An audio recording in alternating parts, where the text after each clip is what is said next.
Welcome to New Life Live with host and founder of New Life Ministries, Stephen Arterburn. New Life Live is dedicated to transforming lives one at a time thanks to the giving hearts of you, our listeners. Our goal is to provide you with wisdom from God's Word to give you hope and help in life's hardest places. If you have a question you'd like to ask today, our phone lines are open. Call 1-800-229-3000. That number again is 1-800-229-3000. Now here's Steve. What's up, everybody? Welcome to New Life Live. Zach Matchett here, filling in for Steve Arterburn. If you're hanging out with us today, wherever you're at, thanks for joining us. I'm glad to be here. I'm with Jim Burns. Hi, Jim. Good to see you. Zach, good to be with you. This is my first time with you. I'm excited to be with you. And you I just said, really what's am. up? I mean, like, you're cool. You're Yeah, cool. yeah, You're cooler than Steve. I'm just telling you that right now. That might be the most untrue thing that's said on the radio today, unfortunately. And Dr. Jill Hubbard. Hi, Jill. Hello, Zach and Jim. Glad to be with all of you. Yes. Yeah. Since Jim and I are here, and both of us have kind of, in our field of work, and Jill's too, but dedicated to our life specifically, Jim and I working with families that have teenagers and doing student ministry for a number of years. I wanted to kind of start our program off today by speaking to people that maybe have a teenager in their life, whether they're a parent figure, a grandparent, they are helping raise a teenager of any kind. I heard this years ago, and Jim, I'll throw it to you just to let you respond because I have a feeling you're going to agree with this, but teenagers are drawn to the oldest person in the room who take them seriously. Oh, Zach, I totally believe that. Yeah, any environment you go into, like, so if you're in a church environment or in a school environment, classroom, small group, like, who's going to be taking what I am personally going through seriously? Because what I think happens is, as adults, we kind of dismiss the problems of the teenage years and go, oh, man, you think you're busy now, or, oh, you think things are hard now, and you kind of engage in those pleasantries, and yet that's the hardest thing they've gone through up to this point in their life, or that's the thing on the front of their mind. So why do they have such a good eye, Jim, and a good discerning ear and good antenna for who's going to take me seriously in here? Well, first of all, crisis is always self-defined, and so they're in. You said it so well, Zach, because they are oftentimes in crisis. We may not think it's crisis, but to them, it is their crisis. But the kids are drawn to whoever pays attention to them. In fact, I would say that a lot of times it's grandma and grandpa or some of the older people who just they believe in them.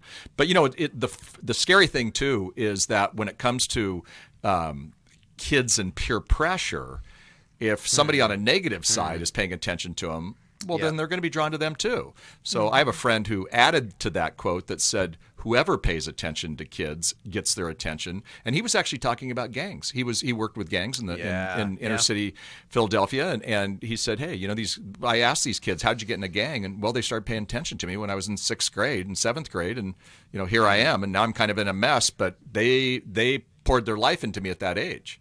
Yeah. Well, Darius Daniels. Oh, sorry, Jill. Darius Daniels, pastor, says gangs aren't about crime; they're about community. There's that idea that they find that commonality in that and take this seriously. But yeah, Jill, go ahead. Well, and I think to your earlier point, Zach, that kids want to be taken seriously, right? And so sometimes they do get overly serious about things that we know are not a big deal, but it's very devaluing. When we belittle that. Well, it is. I was talking to a mom the other day. She was talking about her 14-year-old girl who was madly in love. And she goes, well, it's just puppy love. And I said, well, puppy love is real to puppies. Yeah. So this is a real deal to her. Right. We know that at 14, she's probably not going to marry this guy. She's making some very unwise choices. She doesn't know that in her mind. She's going to marry this guy. So we have to take our teenagers seriously. And what if somebody said to us, "Oh, you're worried about that job problem? You're going to be retired soon. Don't worry about it." We'd go, "What?" Right. Yeah. Why is it that the dismissiveness in an adult context is excused? We wouldn't like that, but we wouldn't it's like it at excused all. away in the teenagers. Yeah, and I find that too. Like if you have a teenager that if they're opening up to you, you just found out that you're a safe person. Right. That's the determining factor, is that they think it's worth opening up to you about this. And so today, maybe you are the parent of a teenager, and maybe you want to give us a call, and that's something that you need some help with. 1-800-229-3000 is the number. But really, we're just here to be good listeners. We're here to be an encouragement to you. This is why New Life exists. And so I'm excited to be here today with my partners. And so we'll be right back after this break. But again, 1-800-229-3000. We'll be back. it had become very apparent that some of the things I was involved with were taking over my life. In today's world, men are barraged with inappropriate content and images all day, every day. Some say that certain behaviors are just no big deal. It's just part of being a guy. But it's simply not true. It's a battleground for every man, and the opportunities to fail are everywhere. New Life's Every Man's Battle workshop can help. After 7 years, he just one weekend, a completely changed man. For over 20 years, New Life Ministries has been helping men regain their integrity and purity through their one-of-a-kind Every Man's Battle workshop. He said, I think this is something that every man should go to. Married, dating, it was definitely life-changing. Now the workshop is coming to Washington, D.C. November 4th through the 6th. Don't wait for him to call. To find out more, call 1-800-NEW-LIFE or go to newlife.com. I just can't say enough of what New Life has done for our marriage. 1-800-NEW-LIFE.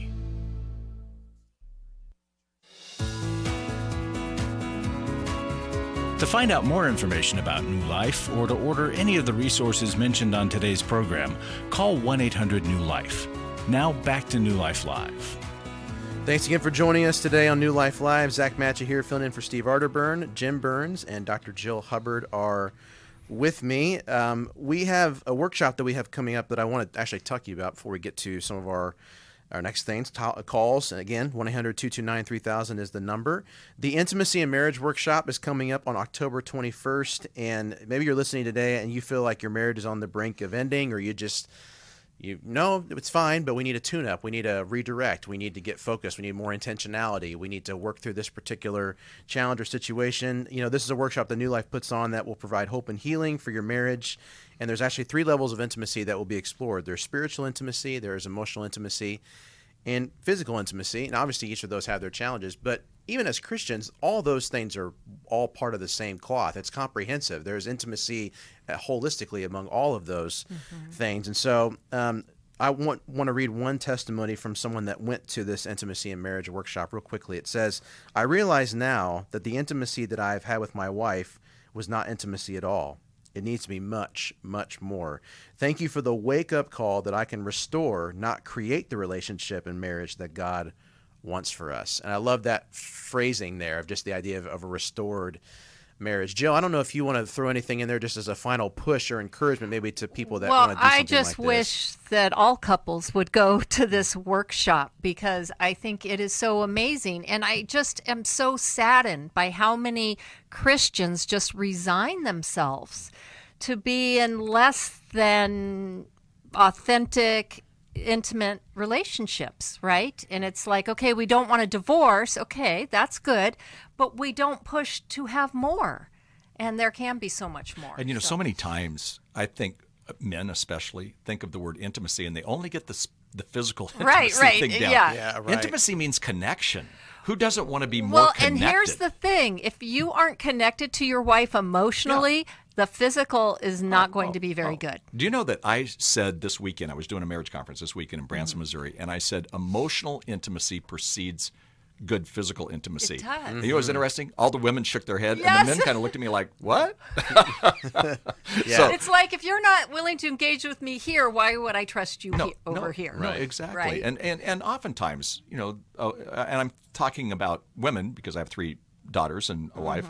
Not that I'm the expert on womanhood, but a lot of times a woman needs to have their, kind of their life in order and really connected with their spouse before they can really enjoy that physical intimacy, which is God-given. We forget this. We got weird tapes in our head. You must have people coming into your office, Jill, all the time who have some just weird tapes when it comes to physical intimacy. It's like, the parents said, don't do it. It's dirty, rotten, horrible. Save that dirty, rotten, horrible thing until you're married. And now they're supposed to turn on a dime and they're still struggling. Right. Absolutely. You don't remove those roadblocks overnight, right? At the same time, we have a lot of other images in our heads. Yes. There's a lot of romanticism that some I find with a lot of women, they get stuck on the Hallmark Channel and it's like it doesn't always turn out that way. Well, with that. you're right. And the other issue that we talk about here on this program all the time, and Zach, I'm sure would agree because he has a youth ministry background, is pornography. I mean, today, the average teenager is a preteen when they see pornography. It's age 11, and it's men and women now. And it's at a different age, and it's a different way of looking at the pornography. But the fact is now, even their idea of physical intimacy is kind of a false intimacy that they've been looking at because they've seen it online. And as parents, that's a concern. I know we get a lot of calls of people who will call here at New Life, and at Homeward where I work, we get lots of stuff on this too, in terms of how do we help our kid when we found them online, and they're only 7, or they are 11, or they're addicted and they're 13. And what I'm finding is there's an increase not just with guys, but the greatest new users of internet pornography is boys 12 to 17, but right behind them are girls now. And they're kind of, in a sense, they view pornography different than some of the boys. Boys view it, their mind takes a picture, but the girls are kind of, almost acting it out. Their name, it is Jill, but they now move it to Lindsay, and they have Lindsay, right, their alter Gmail. egos. Right, yeah. And so now they're having these conversations that are going Well, it goes crazy. back to what we were saying. It's attention. Yeah. Right? And it's the old cliche that women will give sex in order to get love. Yeah. Right? Yeah. And the opposite with men. And I just read a new UCLA study that says 8 to 10 meaningful touches a day for someone to thrive. And so I think there's a lot of kids who mistakenly will crave sex because they think they want touch, and they weren't getting that from home. When kids are littler, it's a lot easier. You hug them, whatever. You get a 13-year-old boy, he doesn't want mommy to, kiss him on the lips in front of all of his friends, of course, you know what I mean? My little grandson came to me. I was picking him up yesterday. He's 7, and he's like, Papa J. He comes running in. He had no idea it was killing my back, but he comes running up in front of everybody, and it was so special and cute. I thought to myself, when he's 13, there is no way that his bald-headed grandpa who's going to be there is going to, get that love. You just never know. Right. Maybe. It might be even worse. It might be even worse for your back too, Jim. Yeah, it will be worse for my back. I'm just telling you. And my dad at that age, he showed me affection by giving me noogies. That's why I think I'm bald, because he'd always on the top of my head rub my head. But we have to continue to give affection to our kids, even when they're in that stage where they're kind of moody and they really don't want affection. So I think we have to look at how are we present or not present with our kids. Right. And sometimes, we're focused so much on the kids and what they need, but we have to be able to do it in order to teach them, right? Yes. We have to be able to be more intimate. Yeah, we can't take them where we haven't gone. No. And it's that it just starts with just having some eyeball-to-eyeball time. And what I hear you saying is presence matters. Today we're so overcommitted, and sometimes in our overcommitment and busyness, we're underconnected actually with our kids. Yes. We think we have eyeball time, but we don't have as much. No. And so we have to be it's our job as adults to be proactive in terms of making that presence. I call it the power of being there. And sometimes it's just, I think about my mom. My mom, here she was married to my dad, who was an alcoholic, and I'm sure they had their issues. We didn't see that much in our family. They were just kind of living 2 separate lives, if you would. But my mom, she never missed a baseball game. She would knit during practice. I would be embarrassed that my mom's there in the stands knitting. What can I say? But you know what? Multitasking. Yeah, exactly. But I now look back at that as incredible safety. Zach earlier said kids need a safe place. And I think it's important for us to go, are we safe to our kids? Or if we're just only nagging and we're only being negative to them, we're not being safe then, because we're not allowing them to explore who they are. Teenage years are the experimental years. And I would even say it's into young adulthood now, what they call emerging adulthood. And with that, it's important for us to be a safe place, but it's really hard because, then we have to listen, and listening is the language of love. And, I used to always say to my wife, why does she need to go to Europe to find herself? I have all the answers right here. Just tell her to come into the living room. I'll fix her right now. But, didn't happen that way. Right. It's all a search for intimacy too, isn't it? I mean, even in just all these different examples we've mentioned, whether it be trying to find connection through pornography that doesn't deliver what it promises, which you think is going to bring connection. You think about you mentioned earlier about the sexual relationship and just the types of intimacy that this Intimacy and Marriage Workshop will cover. Biblically speaking, when Jesus quotes in Matthew 19, when he talks from Genesis 1 and 2, and the two shall become one flesh, that is not just simply a sexual union. That is a holistic, a comprehensive human union. And therefore, it's almost impossible to say, yeah, I'll give my body to you, but I'm keeping my finances to myself. Right. Or I'm willing to open myself to you, physically through the sexual union, but you have no right to see what I'm typing in my smartphone or through my text message. And that's almost like that doesn't make any sense. It's almost a faux intimacy. And then even with just this example that you mentioned of a teenager reaching out for conversation and trying to connect with somebody, whether it's through, a dating relationship they might be very, very infatuated with, or trying to reach out to a parent or somebody that's a bad influence, it's all a search for intimacy. We want to be known. We want to be loved. And if someone feels safe enough to open up to, that's a good indicator. But Jim, as you said, it could be the wrong influences. But let's think about it on the positive. If somebody is reaching out for that connection, that is an indication that I have to be present in this moment to listen, because they have taken a huge risk from their standpoint of actually saying this. Tom Shevchunas, who's a student ministry expert, says the church, he's talking about the church specifically, is only as safe as what someone's brave enough to admit. And you could apply that, I think, to a family environment is only safe enough as what someone's brave enough to admit. The classroom, a small group setting, or whatever, a team.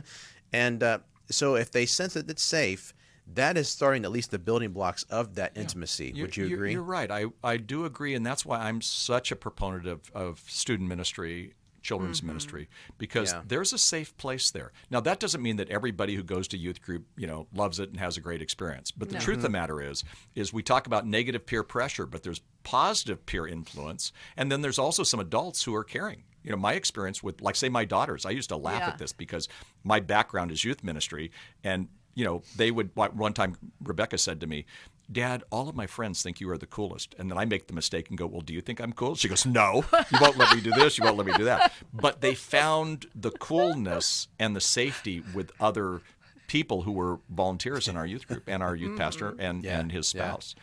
And so, again, we want to encourage our kids to have those kinds of experiences. And I'm afraid too many parents are so busy that they are going, we're going to put you on restriction. You can't go to youth group. And you're like, wait. Put them on take their phone away. But put them in a positive environment like a student ministry. Well, and they need other adults to care about them besides their parents, right? That's absolutely. That's really important. For us, when Kathy and I realized that our teens were not going to do this easy, because we thought we were cool, we were youth ministry.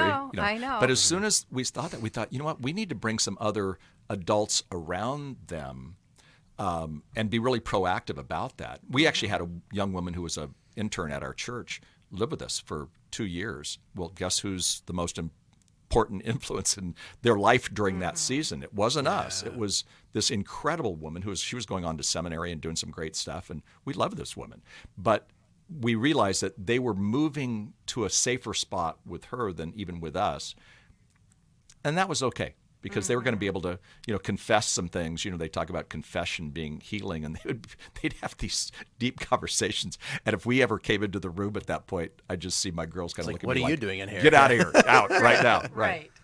Yeah. Well, that's easy to do. And once that happens, and if teenagers sense that, or any child senses that, I guess my whole point in saying just the safety aspect of it is, I just think for all of us, whatever relationship we have with a child, I know many listening today maybe have kids of their own, grandkids of their own, but even if you don't, if you're an aunt or an uncle or adopted parent or whatever, you could be a parent figure. If you got a kid in their life, you can help us parents. Absolutely. Yes, absolutely. There is a role for you to play even as a single person. I mean, if you're a family, invite singles to have dinner with you. Invite them into your family and let that be a positive influence in the life of your kid.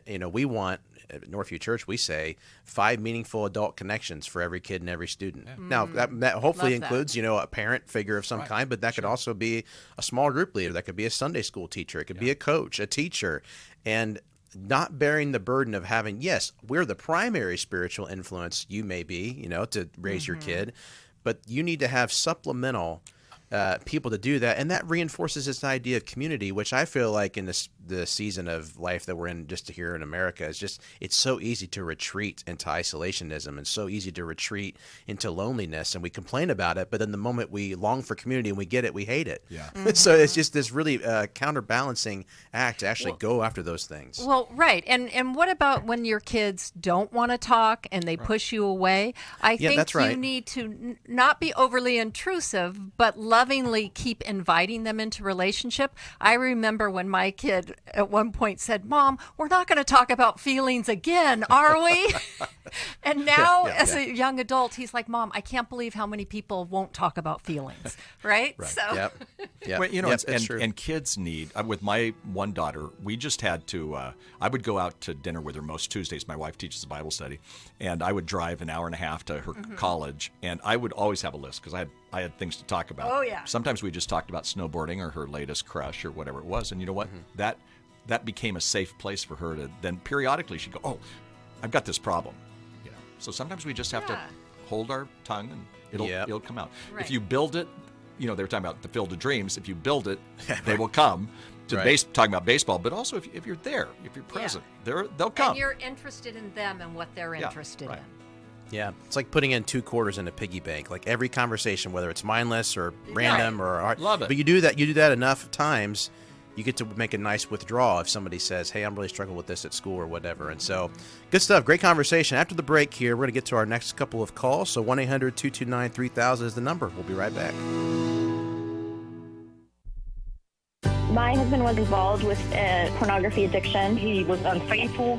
I called the wedding off. He stepped out on the marriage and ended up having a child. The Restore Workshop is designed for a woman dealing with a man's sexual addiction issues. My husband is a recovering sex addict. There were strip clubs, other ladies. If you've been affected by betrayal, an emotional or physical affair, or pornography, the Restore Workshop will equip you with support and tools to help you through. Restore has empowered me and has given me the tools to work through my anger, work through my pain, work through my confusion, and help me realize that I am worthy. Being here and being surrounded by people who get it has given me my power back. The Restore Workshop is coming to Washington, D.C. November 11th through the 13th.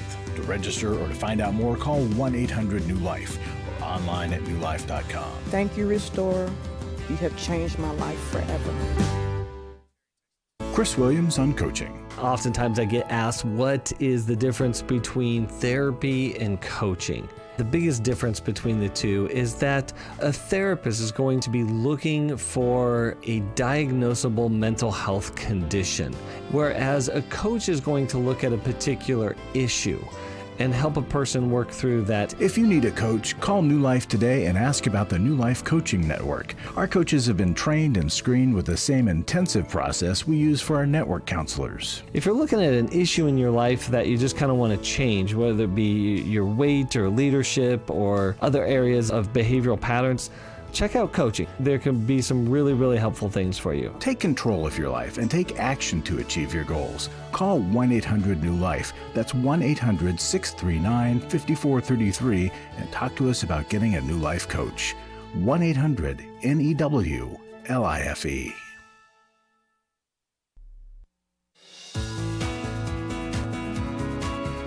We'd love to hear from you. If you have a question or a comment, call toll-free 1-800-229-3000. Now back to New Life Live. Thanks again for joining us today here on New Life Live. Zach Matchett filling in for Steve Arterburn. Dr. Jill Hubbard and Jim Burns are with me. It was a great discussion. I was like, kind of forget we were being recorded. It's just like, oh, we're on radio. But no, it's good stuff. And I just think that there's maybe something that you can tag on there. Again, talking about teenagers and talking about intimacy and relationships and how marriages can affect that. And all of it is just another reminder to me that nothing happens in a vacuum. We are holistic beings. It affects our, even that verse, in Christ, we live, move, and have our being. I mean, that is about as holistic as you can possibly be.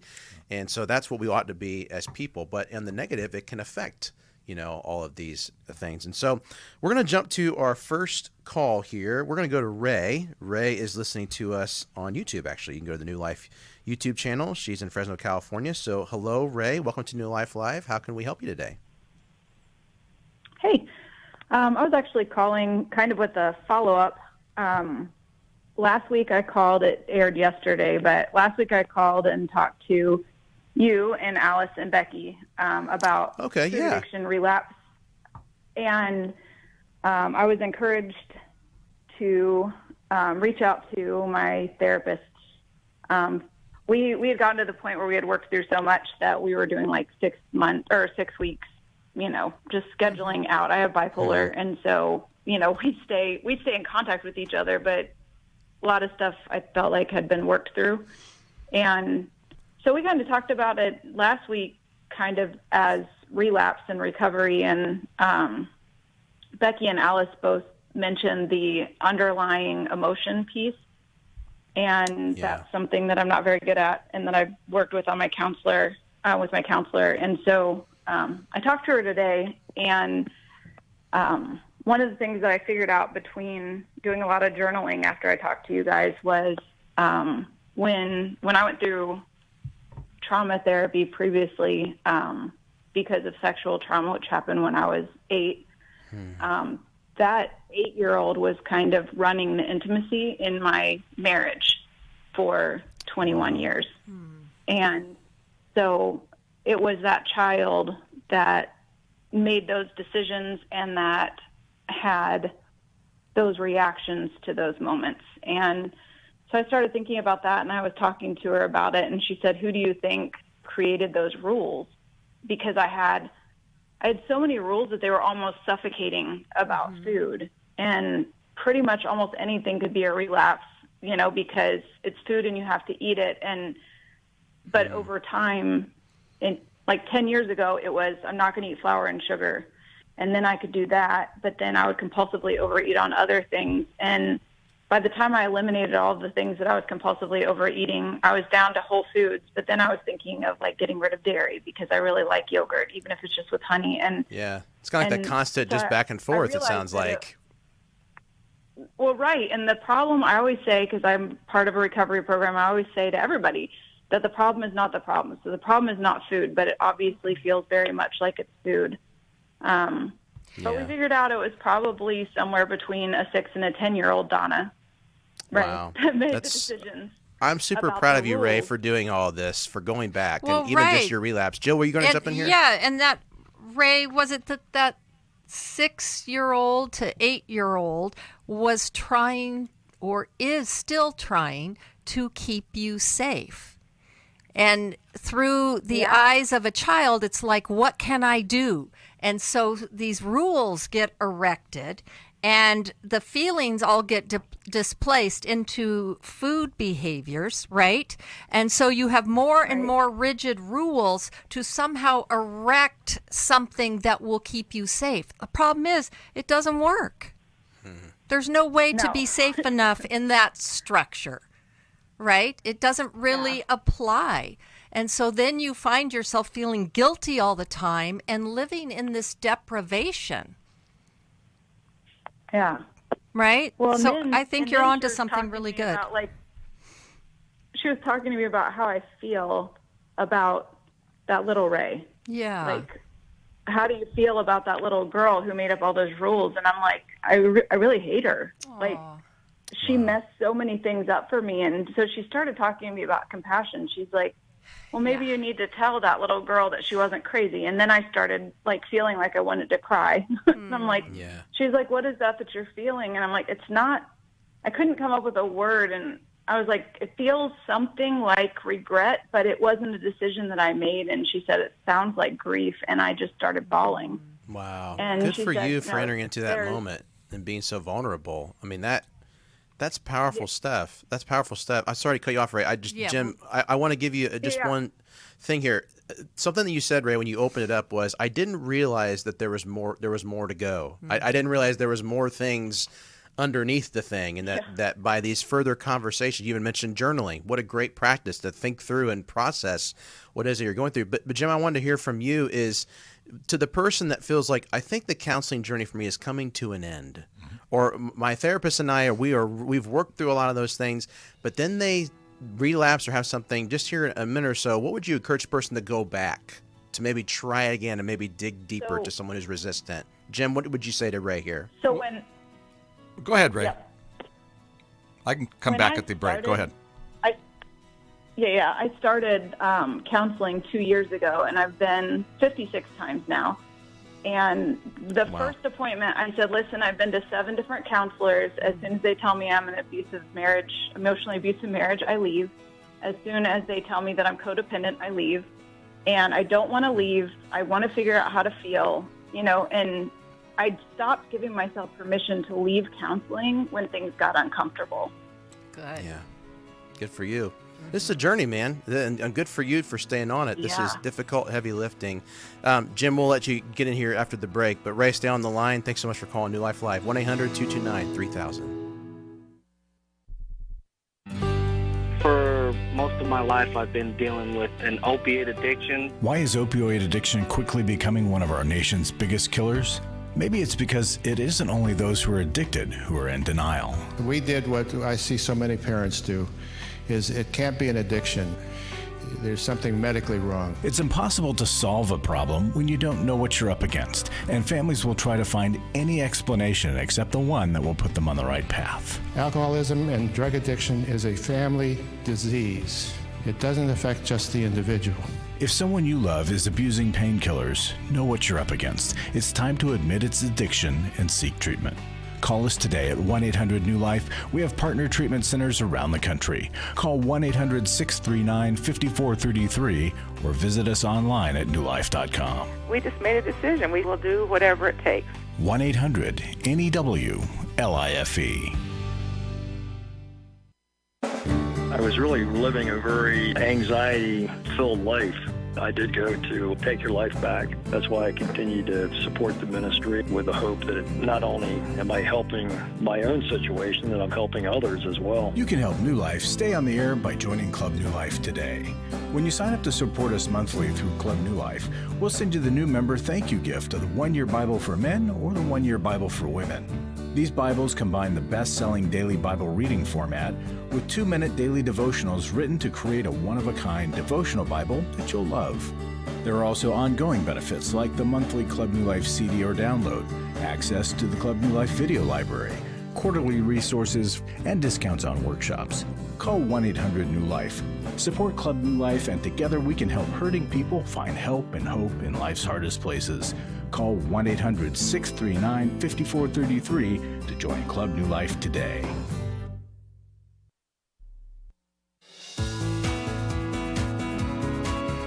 We're glad you joined us for New Life Live. To be a part of the program, call 1-800-229-3000. Now back to New Life Live. What's up, everybody? Thanks again for joining us here on New Life Live. So thankful that you're with us today. We've been chatting with Ray. Ray called in just to kind of update us on maybe some direction that last week me and Becky and Alice were on, and encouraged her to maybe revisit the counseling journey. And I was just going to ask Jim, because I wanted his thoughts on this, about if we sense that a relapse has happened, or we sense like, man, why do I keep having these emotional reactions? I thought I worked through all of that. And then it kind of manifests itself again to the person maybe has been holding off on almost doing it over again. What would you say to that person? No, you got to stay in the game. Well, I think it's I think it's an onion peel. I mean, sometimes you do need to take a breather. You know, it can be intense, but you just keep going. I mean, that's how life is. The Bible's very clear: where there is no counsel, the people fall, but in the multitude of counselors there is safety. And Ray, I want to actually give you the New Life sticker of the day. I do this. I don't think anybody else does Jim's in charge of this. I've been charged of the sticker because you're getting counsel. I mean, my goodness, you've talked to this person 56 times. You do have issues, and you articulate them so well. That doesn't mean that you're going to all of a sudden get all better and everything's going to be great. What it means is you're going to continue to work on it. It's a journey. I years ago, I was talking with our friend here at New Life, Henry Cloud, and I was telling him, I said, what do you do as a counselor? And he goes, I actually disciple people. And there's times when I disciple them that they sometimes do need to take a break. But amazing how many times they call back and say, hey, let's work on something else. So, Ray, you're doing it right. You get the New Life sticker. It's setting aside a time to process in the presence of someone else who is there for your use. Right. Well, I've been in a small group. And your benefit. Yeah. Every Tuesday I'm in a small group with 5 of us. We've been in it for 21 years. That's counseling for me too. Right. We're peers, but the truth is I learn something new every time I go in there. It's just a different type of counseling. Exactly. And so sometimes we need to go in depth. And Ray, that's going to be your life because you just got a lot of stuff going on there. But there's no, I guess I'm trying to say there's no shame in Not that. at There's all. not Oh, this yeah, like, right. I only can go this many times and then I have to stop. No, exactly. But now you broaden the base. Thank God for insurance. Yeah, Yeah, exactly. well, But yeah, now- that too, right? But now Ray broadens the base, and are there other replenishing relationships that she can spend time with to kind of help her through the process? There's an incredible Bible story about Moses, who had to have people lift his arms so that the Israelites could win a battle. Well, the battle that Ray is facing, she needs a counselor to help her do that. She needs others. Zach talked earlier about in youth ministry. You have 5 positive adult influences. Well, that's what we do. And Ray, I think you're doing a great job in the midst of a tough situation. My heart breaks for you, and yet I think you're doing a good job. Yeah, think about it. It's like a new pocket that you have to go delve back into, and we circle back around at a higher level because of the work that you've done, right? And that's how we learn and grow. Yay. So That's great. Now Well, you're Ray, giving thanks the again for stickers, updating Jill. us. What? That's right. Now That's right. Jill's passing out stickers. The one last encouragement that I would have for anybody who is listening is that, so my mom called after my counseling appointment to ask how things went because she knew that I made it as, more of an extra struggling moment. And she said, how'd it go? And I said, well, we talked about the little girl and how I hate her. I used a bad word. I didn't use that on air with you, but I said, she's a little, and my mom corrected that and said, you shouldn't use language like that. And I'm like, I never did until I got into counseling and I started feeling my feelings. But you shouldn't use that kind of language. And you shouldn't, she shoulded me 3 times in one sentence. And I said, Mom, you asked how counseling went. That's how it went. And I've never, when I was little, my mom was a highly emotional overreactor.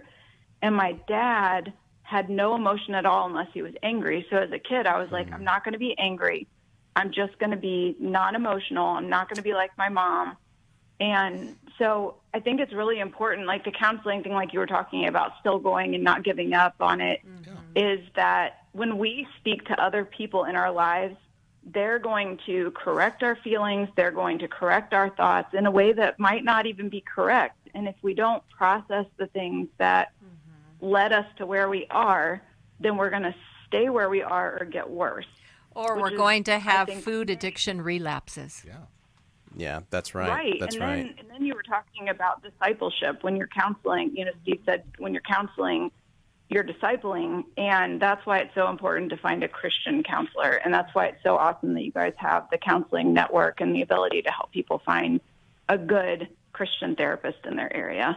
Yeah. So, Ray, thank you again for calling. This is so encouraging to me to know that here's somebody who's following up, and this actually sets up well because here at New Life we have the opportunity to make resources, whether it's this program or other workshops and conferences and resources available to people because of your generous donations. And I actually want to welcome Wayne Olson. Wayne is the Chief Development Officer for New Life, and he's got some things he wants to share with us that kind of pertain to this. So Wayne, I'm going to hand it over to you. Zach, thank you, and Jim and Jill, thanks for having me with you today. The one thing in short supply is New Life stickers. I'm on staff here, and I don't have a New Life sticker, and I want to know where Jim's to get got a one. lot of. Jim apparently has a big supply. He's going to away a you lot. one, and Terry, who's the incredible sound engineer here with always the beautiful flower shirts, I'm going to ask him to get us some New Life stickers, and he can do anything. He can even grow long hair because he's beautiful. We need some New Life stickers. We'll send them. And he has a different Hawaiian shirt for every day of the year. It's unbelievable. I've never seen him in the same Hawaiian shirt. I've known him for 25 years. It's crazy. You're paying him too much, Wayne, with New Life, if he can buy all these Hawaiian shirts. You've been talking today about the sense of community and belonging. And, for a lot of people, this show and New Life Ministries gives them that sense of belonging. And I want to share with you a letter we received, and I was privileged enough to read, from one of our listeners in Colorado. Hello. When I was going through my divorce 10 years ago, I began listening to your radio program on KRKS Denver. So many people called with similar situations and still do. I got great counseling and advice to help me over the hump, My monthly donation of $50 is my gift back to you for helping me. May it continue to support your ministry. You are a blessing to listen to. God bless all of you and your work. Love and light. And then she signed the letter. And the good news is we get letters like that all the time, because this is a sense of community, and people, I don't like the term give back, because that implies that it's a one-way transaction, or it's a series of one-way transactions. It's really just continuing that sense of community and just being part of something bigger than ourselves. And this particular listener is a member of Club New Life, which I would encourage anyone who has a desire to be a part of something big to join Club New Life and get that same sense of satisfaction and belonging. And we want to help you do that. When you join Club New Life right now, you will receive a gift from us of the 1-Year Bible for Men or the 1-Year Bible for Women, your choice. They don't come with a New Life sticker, but we're working on that. Terry's on that. Or if you're already a member of Club New Life and you increase your monthly membership by $10, you too can receive your 1-Year Bible for Men or your 1-Year Bible for Women. It's a great opportunity to feel a part of something, a community that's doing so much for so many people, and it's fortunate that so many people write back to us and tell us how important it really is to them. No, thanks, Wayne. What a great testimony. And just again, whenever you're making a contribution, you're impacting on the ground, real life transformation, life change in ministry. So thanks so much for being a part of that. I want to try to get to our next call here. So we're going to go to Tracy next. Tracy's listening to us in Florida. So I'm going to bring Tracy on. Hi, Tracy. Welcome to New Life Live. How can we help you today? Hi, can you hear me? I can. What's up? Okay. All right. My daughter just got married in May, and she is 23. Her husband is 21. And just a few weeks ago, she found out that he had been talking to other women the whole entire time they dated. I have been through it myself. My husband went actually to EMB, and it completely changed our lives. But he is on deployment, so they cannot really even counsel together or do anything right now. And I'm kind of trying to talk to her about it being an addiction.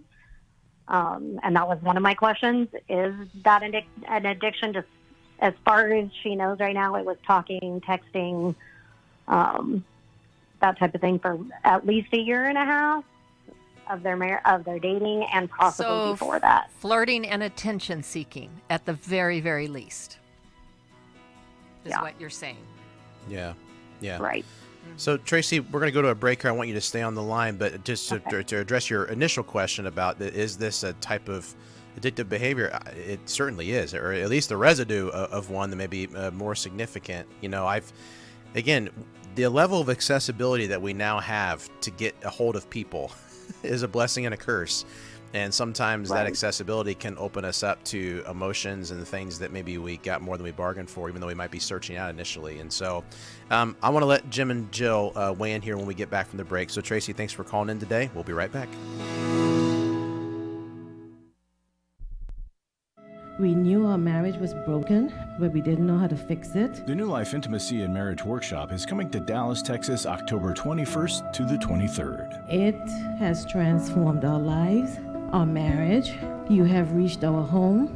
You have helped transform our lives. Join Steve Arterburn. It's been a dream of mine for a long time to help people to grow more intimately together, and we believe that everybody has room to grow in the intimacy level of their life. And Milan and Kay Yurkovich. We help couples understand how their attachment style is sabotaging their current relationship, and then we teach them how to create comfort in a relationship. To register or to find out more, call 1-800-NEW-LIFE. That's 1-800-639-5433, or go to newlife.com.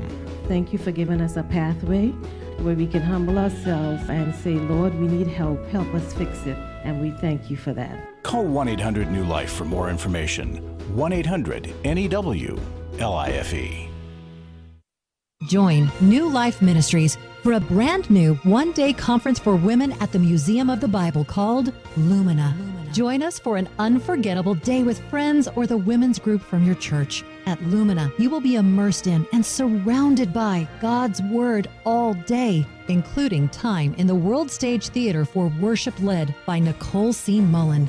A powerful message from Bible teacher Jen Wilkin that will leave you empowered to live into your calling. Plus, a private group tour of the Museum of the Bible. There's nothing like it. This one-day event, Lumina, is happening on Thursday, November 3rd, or Friday, November 4th. Pick the day that works best for you. Gather your friends and get your tickets at newlife.com. Hurry, special pricing ends soon, so visit newlife.com and click on the Lumina banner. Inspire your faith at Lumina, where women rise together. Learn more at newlife.com.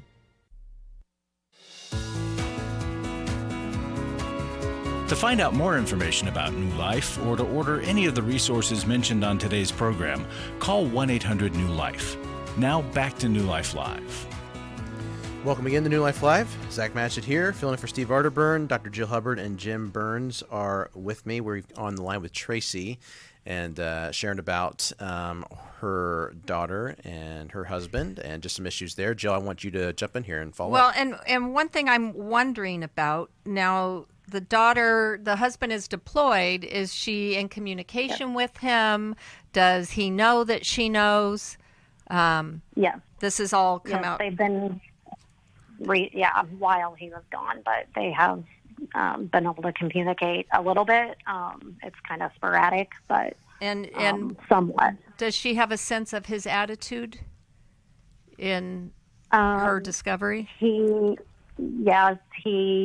acted very remorseful. Told her that he would do whatever he could. Told her he would go to every man's battle when he got back. But because he lied about it for like 2 days, denied that it was him, she just now thinks he's, just a liar and maybe, narcissistic and married her for the money. Well, she's, of course, Tracy, and maybe you can remember when you went through it, she's questioning everything, right? And to learn now that their whole dating relationship, he wasn't being honest with her. Of course she has doubts, and I would be surprised if she didn't, and it would probably be unhealthy if she didn't have these doubts. So it's, this is not a time to make major decisions, but it is a time to really act, and it will be up to what he does. Like, we don't need to diagnose him yet. Let's see if in the discovery, because anybody who's acting out an addiction is going to be a liar, right? Lying is the hallmark of any addiction. So people are like, oh, I can't believe he lied. Well, of course, that goes hand in hand with the addiction.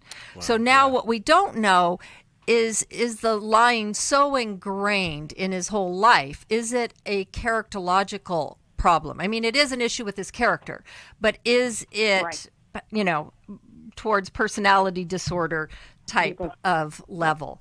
And so you will see that then in his behavior. It's important for her now to get in a support group, right, of women who, there are all kinds of groups, and maybe you have that for her, to support her so that she is supported and feels strong and can then follow through. And he needs to go, to every man's battle. If it's possible to send him the book, for him to be reading that, and for her to say, I don't know what I'm going to do.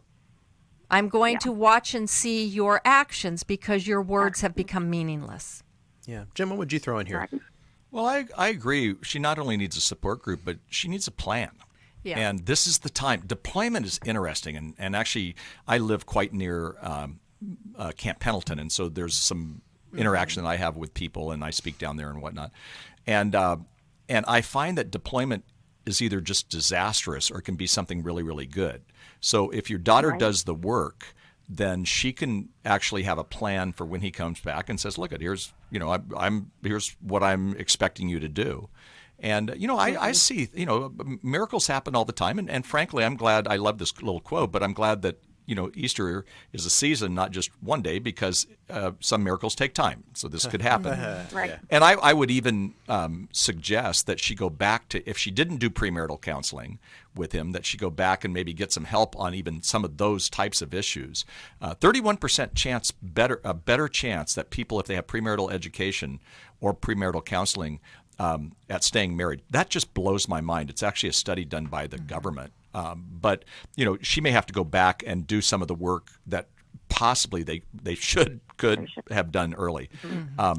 She can find that. She can get the coaching. She can get but develop that plan, and then let's see how he does. If he follows the plan, honestly, I've seen people come through Every Man's Battle and many other types of programs like that.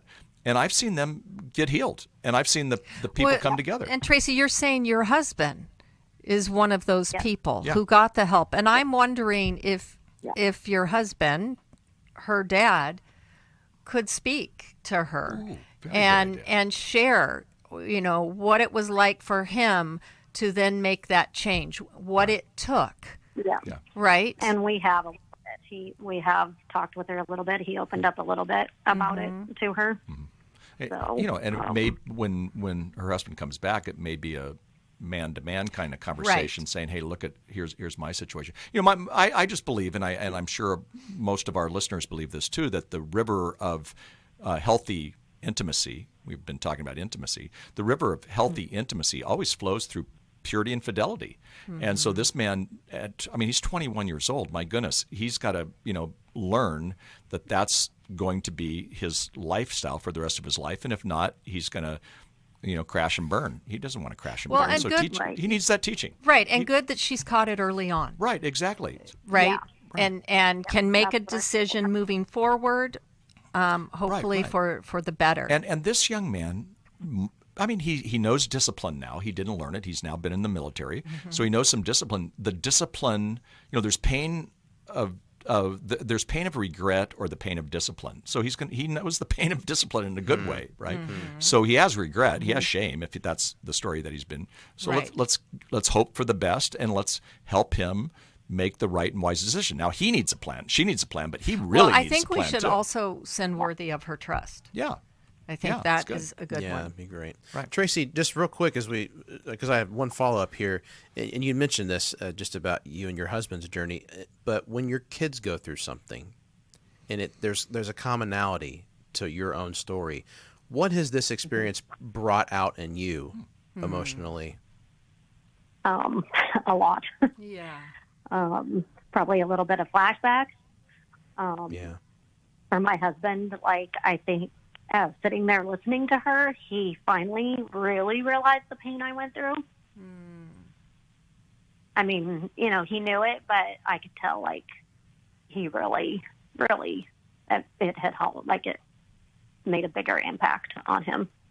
Yeah. I appreciate your honesty. Yeah, and for him, in a sense, again, she married her dad, right? Some of that damage was done. Even though he's gotten healing. And I've tried to tell her, he's not an evil, horrible person. He's a broken person. Yeah. I want to encourage you, Tracy, and this was kind of and I'm glad that you were very vulnerable. Thank you. That's a real gift to be just so honest and understand that it did something in you as well. But I think that does show that even when those that we love the most go through things, it might tie back into something in us. And so thinking about even whether it's and you may have this, Tracy, but a group for you or counseling for you, because it's almost like we want to get our kids the help. We want to get them the resources, want to get that. And then who we end up neglecting is the person who's leading them through the process. And we're feeling those things. And so it's easy to do, and we're all susceptible to it in some way, but maybe just having a greater kind of spiritual antenna, if you will, to sense that what's happening in you and yourself as you process through the emotions of watching your now adult child go through a very similar struggle. That's going to bring up emotions, and you even just said it, flashbacks of things that you've gone through. And I would pay unique, specific attention to what those are, and to find outlets to discuss that in a healthy way. Okay. Yeah. Awesome. I do know too that you guys have a Restore conference coming up. Yes, November 11th. Yes. That would be great for her. Okay. And if you haven't gone, Tracy, it might even be nice for the two of you to go together. They won't put you in the same process group, but that could be a nice thing for both of you. That's great. Tracy, you're an awesome mom. Thanks for calling today and talking about this. And your Restore's on November 11th, for you know it. Thanks for joining us on New Life Live today. We'll see you next time. Thanks for listening. We hope this program has helped you by giving you insights for handling the challenges you face in your life. We want you to know that we're here for you, but you also need to know that New Life Live is a listener-supported ministry. To make your donation or to get any of the resources mentioned on today's program, call 1-800-NEW-LIFE. That's 1-800-639-5433, or write to us at New Life Ministries, P.O. Box 1029, Lake Forest, California, 92609. Please join us again tomorrow for New Life Live. Hi, thank you for watching New Life Live. You know, New Life Live is a Christian counseling program where we deal with the hard questions about life, relationships, kids, free choice, freedom of will, whatever. It's all right there on New Life Live every day, every weekday, 1 p.m. Eastern, 10 a.m. Pacific. If you want to call into the live broadcast, you can find the schedule on newlife.com or click the social media link right below. You can see every episode of New Life Live on the New Life YouTube channel. Watch it with a friend, watch it later. Be sure to subscribe and hit that bell so you'll never miss another episode. So if you want to listen on the go, download the app. The link is right below. And I hope if you need some information, if you want to get some help, you'll call us at 1-800-NEW-LIFE. And I'll see you next time.